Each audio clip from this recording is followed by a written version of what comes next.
isn't dying? You don't get it, right? So let me talk to you all about myself. I grew up in East LA. I went to Garfield High School. After I graduated from Garfield High School back in 2006, I went to UC Santa Cruz where I organized for workers' rights. And then after I went from from UC Santa Cruz, I came back to my hood. Once the state decided that we have to stop giving money to all of you to go to school and give money to prisons to make sure that it's easy for all of you to end up in prison. When the government decided to do that, that's when I came back to live in the hood, because the government told me, we don't have enough money to give you to stay in school. Y'all see that? Yeah. That's prioritizing all of you being in prison than all of you being in school. When that happened, that's when I came back to living in East LA. And when I came back here, I started organizing with a nonprofit organization, which is this one, ECR Communities for Environmental Justice. And my title was community organizer. Does anybody know what a community organizer does? Organize. Obviously, right? Organize a community, right? But what does it mean to organize a community? To clean. What happened? To clean. To clean? To make it safer. No, I don't really clean. Someone make it safer, right? Let me explain it this way. How many of you how old are all of you right now? 15? 14. Cool. Okay. Wow. Some of you be acting like 12-year-olds now. Okay. So quick question. How many of you all have had a quinceañera or a sweet 16? Okay. Cool. So let me explain it to you all in terms of this, right? A quinceañera, what kind of work goes into making a sweet 16 or a quinceañera happen? A lot of money. A lot of money, right? A lot of money. Like my sister's quinceañera cost us around $15,000. Yeah, I was all like, wait, what? And I can't even get new shoes. But a quinceañera, because it costs so much, and because I came from a really broke family, right? We end up figuring out ways to get the money to pay for all of this. So how do we do it? Huh? Taxes. No, not taxes. What we usually end up doing is we end up creating a list. We end up creating a list to identify, okay, my grandma can make like bomb birria. So birria is like goat. Like goat's meat and its juices, right? So it's bomb, right? All right. They just don't know. I know you all are excited, but so we end up identifying my grandma can make the birria, which is the meal. My brother has a DJ system, so he can handle the DJ. My aunt knows how to make dresses, so she can make the dress for my sister. So we ended up listing everything that we need, and then after we list everything that we need, we identify who can get that, right? So these people can get it, and that way we organize for a goal, which is the quinceañera. That's organizing. That's identifying what do you need in your community, who can provide it for you within your community, and organizing everybody to channel their energies into making that happen. I don't do it to organize quinceañeras, obviously, right? I do it to address a very specific issue. It's called environmental racism. Does anybody know what that is? Racism in the environment. What does that look like? I don't know. Okay, give me examples. Yes. Question: what's happening in Flint, Michigan with the water? Would that be an example of it? That would definitely be an example of it. Yeah, right? So why don't we talk about it in terms of this? What does it mean to take this example of Flint, Michigan, right? Can somebody summarize what's going on in Flint, Michigan for me? Huh? I don't even know about water. What is it? No? Oh, something about water? There's lead in the water. There's lead in the water. And why is there lead in the water? Shh. One at a time. Why is there lead in the water? The pipes. The pipes have gotten so rusty because they haven't replaced the pipes in this specific city that when the water hits any type of metal, it starts making it rust, right? So that metal from the pipes ends up in people's water. And when the water is contaminated, that means that when you drink it, your water is contaminated. And if you're drinking it, that means you're contaminated. And lead, does anybody know what impacts lead has on in our communities? It kills you. No, not necessarily. It does not kill you. If it's at a high level, it can kill you.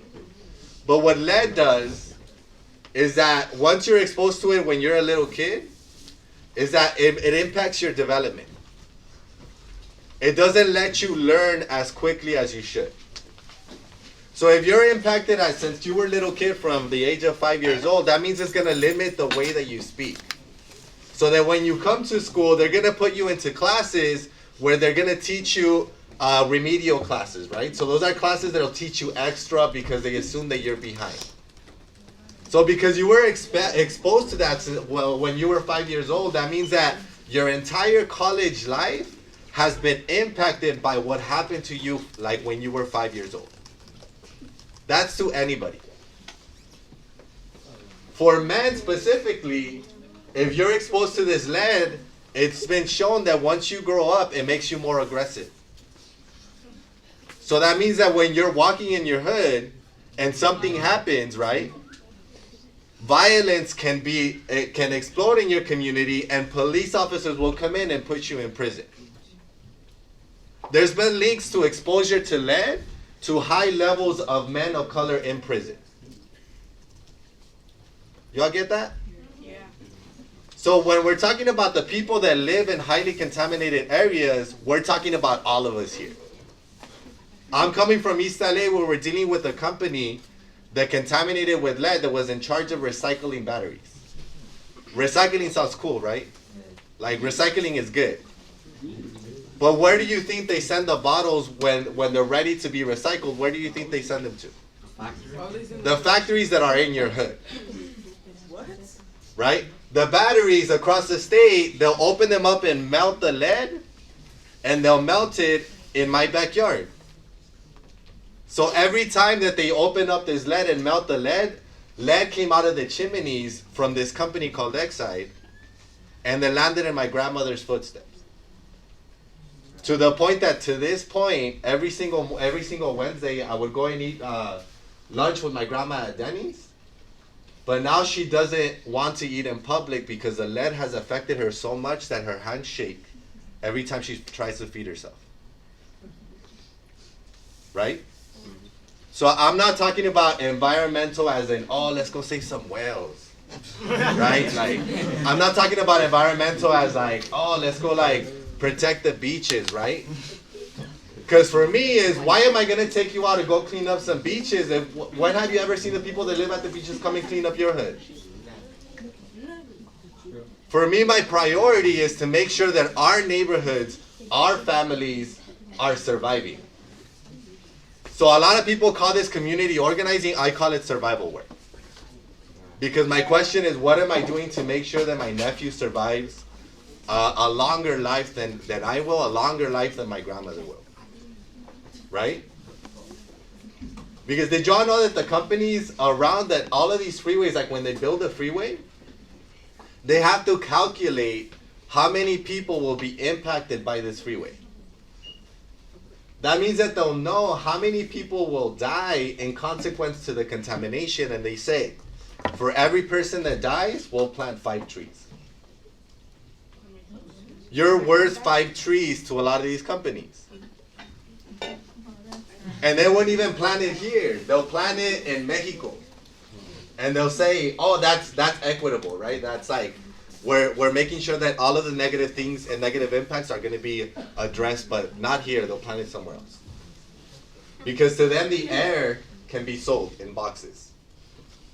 It's like, I have this amount of air that I can contaminate, and they'll trade it with companies. Like, oh, you need this amount of air to contaminate, I'll sell it to you. That's the way that it currently works. Right?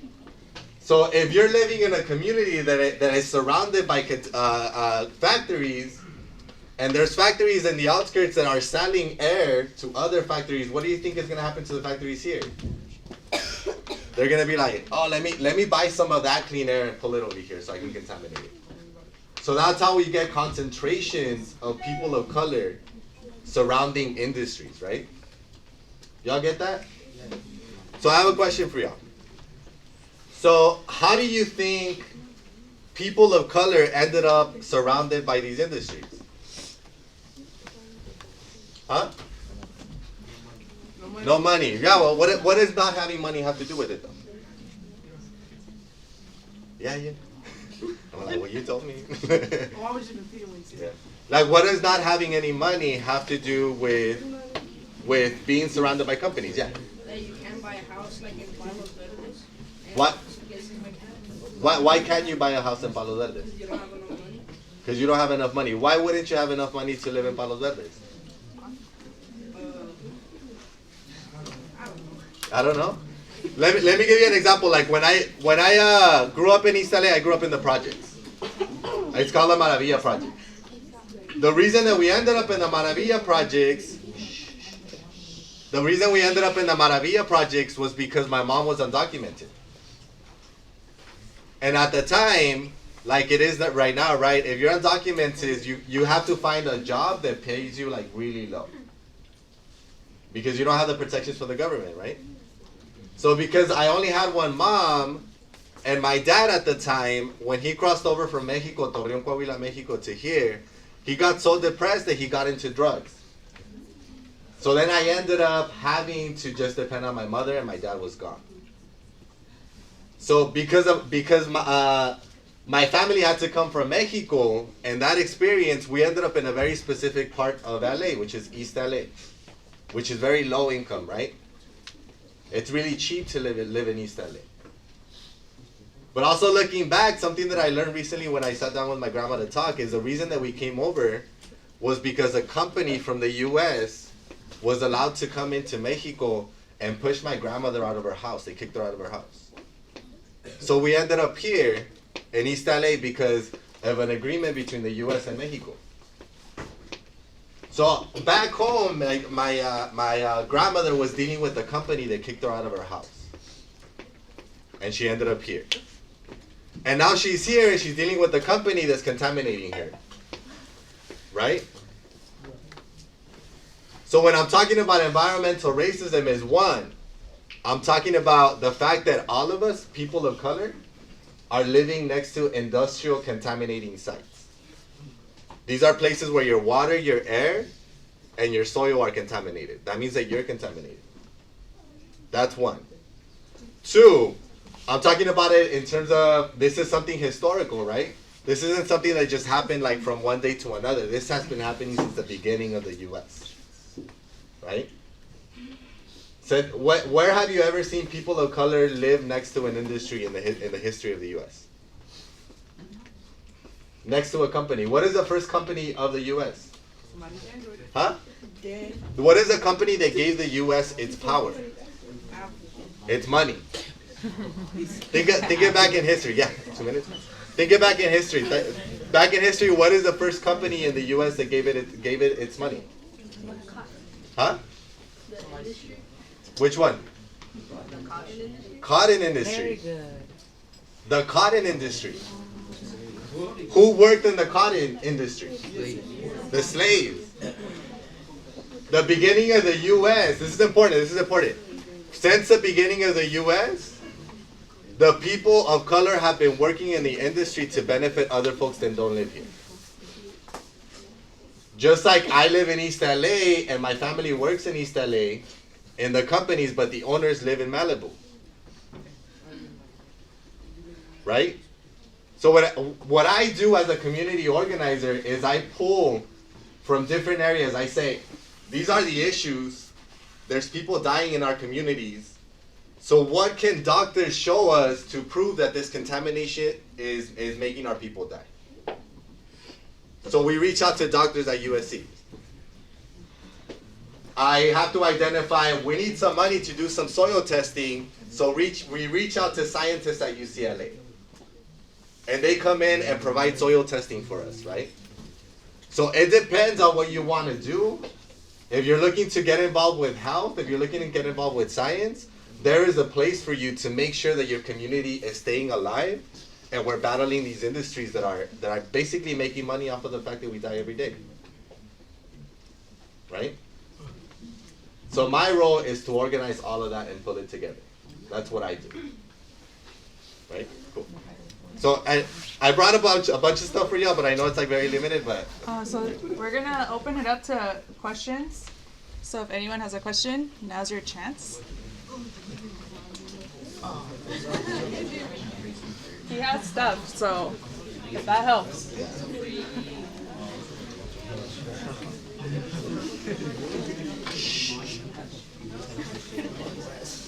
what was that? I can't hear. Shh. Go for it. What's the hardest thing you've done so far? The hardest thing I've done so far, because we deal with like huge companies. Sometimes it's very intimidating to talk directly to the owners of the companies or even politicians. For me, I tend to be very introverted and very shy. So I had to learn and push myself to be very direct with people, right? Because when you're dealing with talking to politicians, you need to lay the facts and let them know this is where I'm coming from. You don't live here, I live here.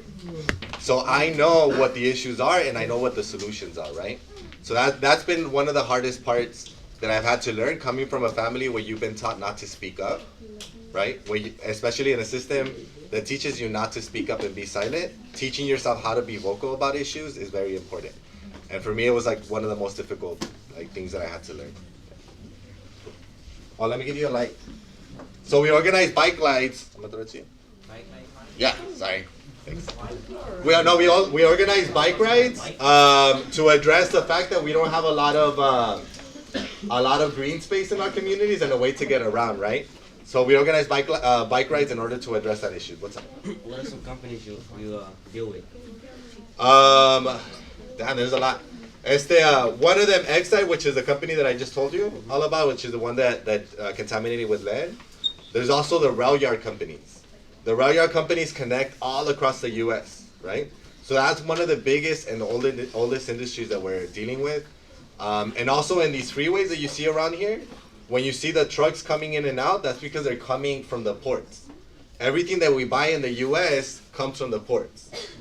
So you literally see billions of dollars rolling through your neighborhood while the communities around it don't have enough money to pay their medical expenses, right?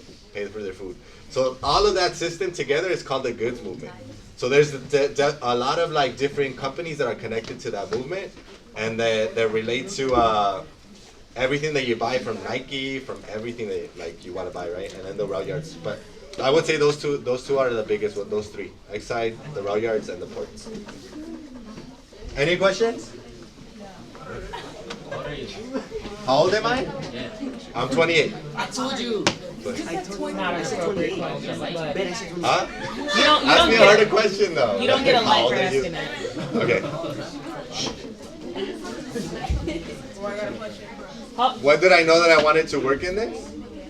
I've always been organizing, I think, since I was a little kid. The first reason I started organizing was because my stepdad was undocumented and he was about to get deported. So I needed to organize with other organizations to make sure that we kept him here, right? And that was back when I was in high school. So I've been organizing since I was in high school, and I think it's in response to it's not that it's fun, it's that we need to do it, right? So I was since I was in high school. Right to you? Oh, oh no, you. Yes. Okay. All of a sudden. All of us. Okay, I'm glad all of y'all are really engaged. But unfortunately, we have to close it out. So thank you, Hugo, for making a trip over here. If we can please give him a round of applause.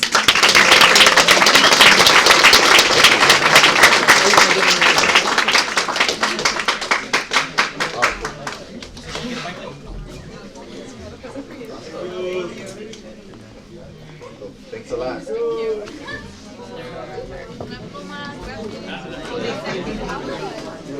you.